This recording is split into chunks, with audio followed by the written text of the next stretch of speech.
Un cordial saludo para todo el equipo de Senarec, para Patricia, para Evelyn, bueno, para todos los grandes, esta amistad que siempre nos ha unido con el pueblo de Costa Rica, representado pues en esta institución.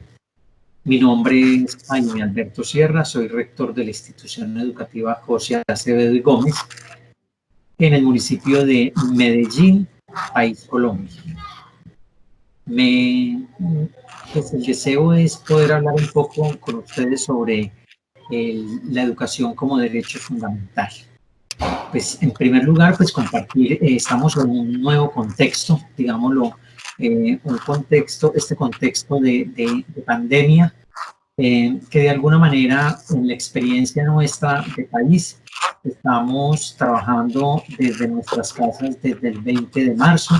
Iniciamos, digámoslo, como con un periodo de cuarentena donde no estábamos autorizados para salir. Hemos tenido unos procesos de flexibilización que ha implicado que el tema de estar en casa, que podamos salir un poco. Empezó solo con una salida pico y cédula. De acuerdo al número de la cédula salíamos un día a la semana y se ha ido aumentando el número de días, pero lo que tiene que ver fundamentalmente con el tema de la escuela, con el tema de la educación, lo seguimos haciendo desde la casa. Cuando a uno le hablan este nuevo contexto, entonces uno tendría que mirar lo que viene sucediendo en términos y lo que de alguna manera venía sucediendo antes de este nuevo acontecer, que no es única y exclusivamente pues para una región en específico. Sabemos que es un asunto de carácter mundial. La pandemia pone en evidencia, digámoslo de la mejor forma, pone en evidencia las crisis que realmente tenía el sistema educativo, y ni que hablar del sistema de salud. Nosotros podemos observar que los países o los estados más exitosos en el manejo de esta crisis han sido los que cuentan con un sistema de salud fortalecido, un sistema de salud al que se le invierte. Caso muy puntual por lo que hemos escuchado en toda la información, lo que sucede con el pueblo de Costa Rica, al que se le hace un reconocimiento en Centroamérica por el adecuado manejo de esta pandemia, en términos de cómo han permitido adelgazar la curva, cómo han logrado contener el número de contagiados y pues evitar el menor número de muertes posibles, pues que no sea una cosa que se vuelva muy compleja. Entonces esto nos va poniendo en referencia una situación de lo que se venía presentando en la salud. Vamos al tema de la educación. Entonces en el tema de la educación igual vamos a empezar a mirar si teníamos un sistema educativo fortalecido, un sistema educativo en el que la implementación o las estrategias, las herramientas tecnológicas estaban al orden del día. Con el tema de la formación de los maestros, pues por consiguiente va a ser menos traumático. Pero digamos lo que habría uno que mirar en términos de este conversatorio que me pedía muy especialmente Evelyn, que planteara, o este pequeño saludo, pues porque es más un saludo. Entonces uno tendría que decir que si habría que mirar ventajas en los tiempos de hoy, entonces tendríamos que decir la ventaja de poder utilizar herramientas tecnológicas, que los chicos tengan el acompañamiento de los padres y que el hogar se convierta pues en un espacio bien importante para todo el tema, digámoslo, de la educación. Digámoslo que eso sería una ventaja, pero digámoslo en términos de lo que yo pienso con respecto a la escuela, que la escuela de alguna manera, lo que estamos viviendo no es justamente una experiencia de escuelas. Yo lo entiendo y lo he asumido como una escuela que está temporalmente en vacaciones o está temporalmente en un receso. Y lo digo porque una de las funciones primordiales de la escuela es la garantía de los derechos de nuestros niños. Es el trabajo por los derechos, es el trabajo por garantizarle a los niños un relacionamiento, por garantizarle a los chicos el bienestar y justamente poder cuidar a nuestros muchachos. Desde las situaciones actuales está eso un poco lejos de que suceda, porque yo pienso, pues porque se han coartado de alguna manera todas las libertades, pues todos los derechos que hemos alcanzado en el transcurso del tiempo se encuentran también prácticamente en un stand-by. Derechos, las libertades de movilización, las libertades pues todo es controlado, hay un control por parte del Estado, hay un control inclusive hasta por parte de las mismas administradores de las unidades residenciales, digámoslo como hay un control puesto sobre cada sujeto. Y ese cuidado sobre el tema de la alimentación, garantizar el juego, garantizar la recreación, garantizar las relaciones entre los chicos, pues nos queda un poco complejo desde la virtualidad. Y ojo, que también quiero hacer énfasis que esta experiencia que nosotros estamos viviendo no la podemos entender tampoco como una educación virtual, pues porque está muy lejos de ser una educación virtual. Está muy lejos de serla en primer lugar, por el tema de las herramientas que tenemos. En segundo lugar, por los niveles, por el conocimiento, el dominio, la capacidad que podamos tener los docentes de hacer uso de todas estas plataformas tecnológicas. Y eso genera, eso genera unas crisis en lo que nosotros venimos planteando, pues desde lo que se venía planteando en educación. También es importante mirar lo que ha sucedido en el actual momento sobre la forma en que nosotros los maestros o el tema de la educación ha llegado prácticamente a invadir un espacio que era reservado para el ocio, para la amistad, para otro tipo de situaciones en la vida de nuestros jóvenes. Entonces, cuando digo una invasión es porque nosotros llegamos prácticamente, ahora casi la mayor parte de nuestras clases las estamos dando a través de los celulares de nuestros jóvenes. Yo a ratos me pregunto, yo creo que estos muchachos, una vez que superemos esto, si es que lo llegamos a superar al paso que vamos, yo creo que los muchachos no van a querer volver a mirar sus celulares porque van a pensar que ahí se van a encontrar a los maestros y de alguna manera también estamos ejerciendo un control sobre lo que los chicos están haciendo. Se ha convertido este asunto, este aparato que era un aparato que representaba otras cosas distintas para ellos, prácticamente se ha convertido en la forma de nosotros llegar a ellos y de alguna forma seguir ejerciendo un control.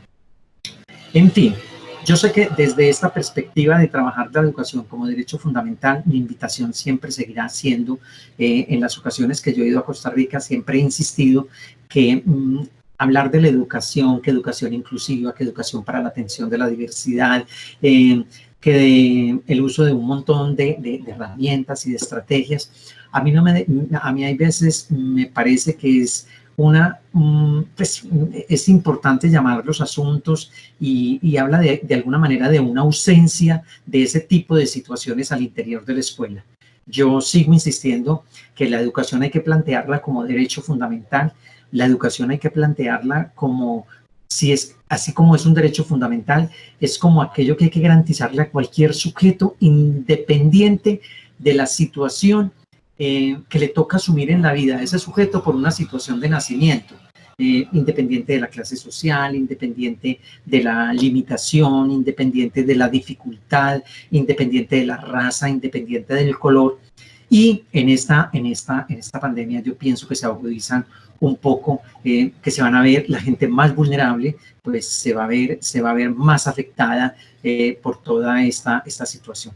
Así que a todos los maestros, a todas las personas que que nos gusta, que nos apasiona el tema de la educación, que creemos en un futuro promisorio para nuestras juventudes. La invitación es a trabajar, a mirar siempre en términos de lo que venimos haciendo, cuántos son nuestros chicos, cuántos son los chicos que tenemos, los chicos y las chicas que tenemos en las aulas de clase, con quienes no hemos podido establecer una conexión. No podemos esperar a que volvamos al espacio de la escuela para decir, uy, este niño, yo no volví a saber de este niño o de esta niña en el transcurso de todo este proceso. Sí, hay que salir a buscarlo, hay que salir a buscar ese chico, porque dejarlo a su suerte es ponerlo en mayor desventaja sobre los retos que le tocará asumir en su futuro, en su proyecto, pues lo vamos a volver más lejano de su proyecto personal. Sigo insistiendo, la educación, ese espacio del aula de clase es un espacio en el que deben de estar presente cuando tenemos el espacio del aula de clase, pero en este momento que lo estamos haciendo desde la virtualidad, debemos de garantizarle a todos y a cada uno de los chicos la posibilidad de entrar en contacto y en relación con un proceso educativo. En ese proceso educativo, hacerlo con la mayor pasión, hacerlo siempre pensando en una situación de equidad. No se nos olvide, a mayor dificultad, si existe una mayor dificultad en uno de nuestros estudiantes, eso implica que el maestro debe tener un mayor compromiso, debe de tener una mayor intervención, debe de hacer debe preocuparse de manera insistente en ese estudiante.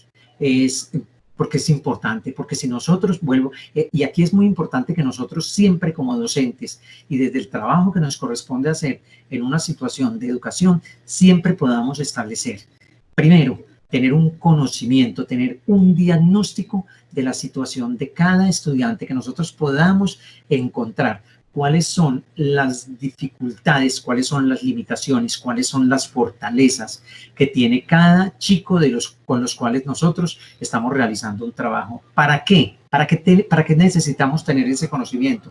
Para poder hacer una búsqueda de las estrategias y de las herramientas que se requieren para hacer que el aprendizaje de ese chico sea un aprendizaje significativo.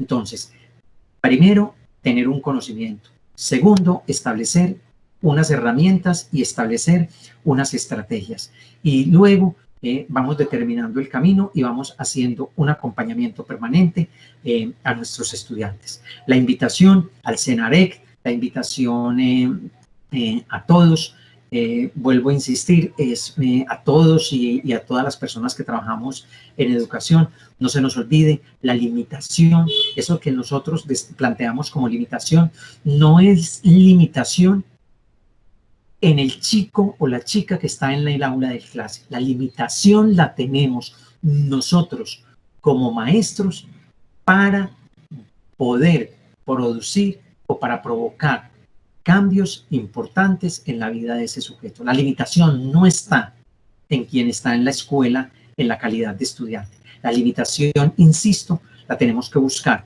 en nosotros, los adultos, los maestros, los pedagogos, y cuando encontramos la limitación, entonces también de la misma manera como les estaba planteando ahorita, identificamos, entonces buscamos las estrategias, buscamos las herramientas que nos van a permitir trabajar con los chicos que tenemos.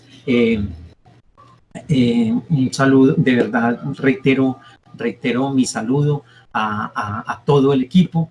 Yo sé que están en función no sé si es un taller, un seminario, lo que ustedes están organizando.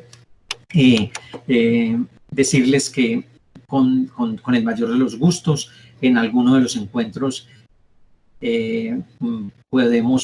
podemos participar, si tengo la disponibilidad, si me avisan con tiempo, planeamos un conversatorio un poco más amplio y les cuento un poco lo que hemos venido haciendo desde nuestra experiencia en la institución. Pero considero que la mayor herramienta, si a mí me preguntaran en este momento, entonces, ¿cuál sería la mejor herramienta que podría tener un maestro para enfrentar las dificultades en el trabajo con sus chicos? Yo simplemente diría, tener amor por lo que hace. Un maestro que siente amor, que ama profundamente su profesión, que está convencido de lo que puede llegar a ser en la vida de un sujeto, jamás encontrará barreras para el trabajo con sus estudiantes. Que tengan un feliz día. Les deseo la mejor de las suertes en este nuevo contexto. Espero que lo podamos superar todos, la humanidad, de la mejor manera, y que podamos viajar, que podamos encontrarnos, que podamos reír, que nos podamos tomar un café, una cerveza, que podamos disfrutar de esa rica comida y de esa rica conversación y de las ricas atenciones que ustedes, en las cuales ustedes son bastante generosos. Muchas gracias.